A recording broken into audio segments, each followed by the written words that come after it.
Coming up, how did Aurangzeb react to Shivaji's escape from Agra? Namaste friends, my name is Shilil Subramanian Payamal and you are listening to the Histology podcast.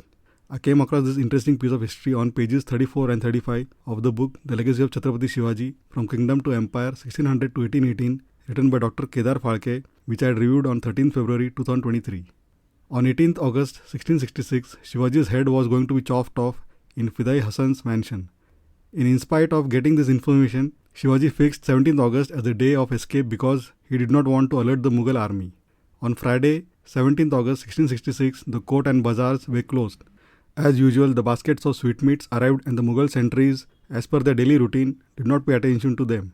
Shivaji gave his golden bracelet to Hiroji and he sat in one of the baskets. Sambhaji sat in another. The porters lifted the baskets and took them outside. The word had flown and nobody had noticed it. Later, after spreading sheets on bolsters and cushions, Hiroji Farzand also escaped. After escaping from imprisonment, Shivaji moved forward speedily. The next day, as no movement of Shivaji was seen, Fulad Khan was informed. When Khan arrived, all he could see was bolsters and cushions. Nobody could figure out how and from where Shivaji had escaped. The biggest predicament was how to convey this news to Aurangzeb. Finally, in the evening, Wazir Zafar Khan and Fulad Khan gave the emperor the news. Aurangzeb was enraged, but what could he do? He issued orders to look for Shivaji, but it was of no use. Shivaji and Sambhaji could not be traced. Shivaji first went to Mathura, where Morapant Pingale's brother-in-law stayed. Sambhaji was kept with three brothers, Kashirao, Visaji Pant and Krishnaji Pant.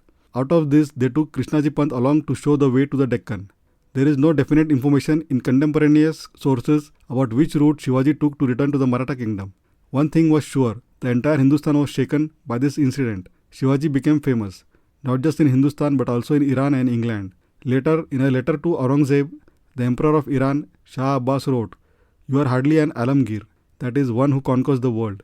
At the most, you can be called a Pidargir, that is one who holds his father. The mountain rat Siva was in your clutches, but you could not even hold on to him. You are hardly an Alamgir." Aurangzeb was badly humiliated. He dismissed Ram Singh. Kavindra Parmanand was imprisoned at Dausa, but later he was released. There is no record of any of Shivaji's men having lost their lives. He rescued all his men.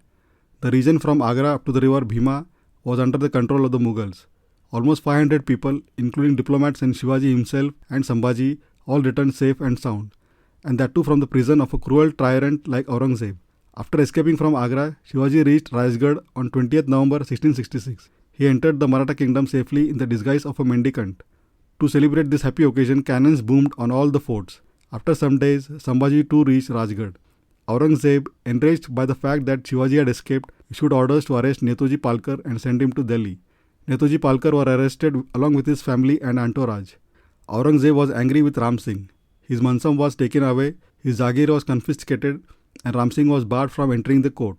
All these events had a bad effect on Jai Singh, and while returning to Agra, he passed away at Burhanpur on 28 August 1667. Netaji was converted to Islam. He was circumcised on 15th February 1667. He was given the name Muhammad Quli Khan and he had to remarry both his wives according to Islamic customs and rituals. He was appointed to Panjmir.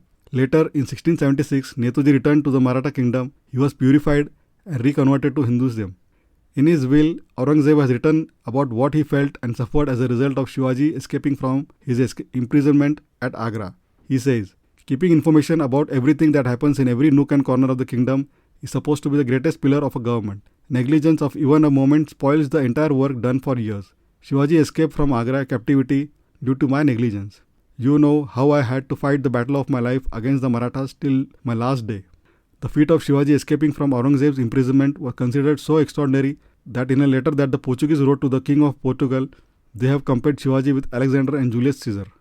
As we all know, there are two incidents which Aurangzeb regretted till the end of his life. First, of course, was the escape of Shivaji from Agra, and the second was the brutal killing of Sambhaji, which reignited the fire for Swaraj amongst the Marathas and led to the eventual fall of the Mughal Empire. But that is a topic of discussion for another day. Thank you for listening to this episode of the Histology podcast. Hope you learned something new today.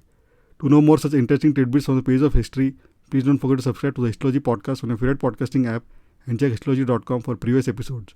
Looking forward to hearing from you. Have a great day and take care. Bye.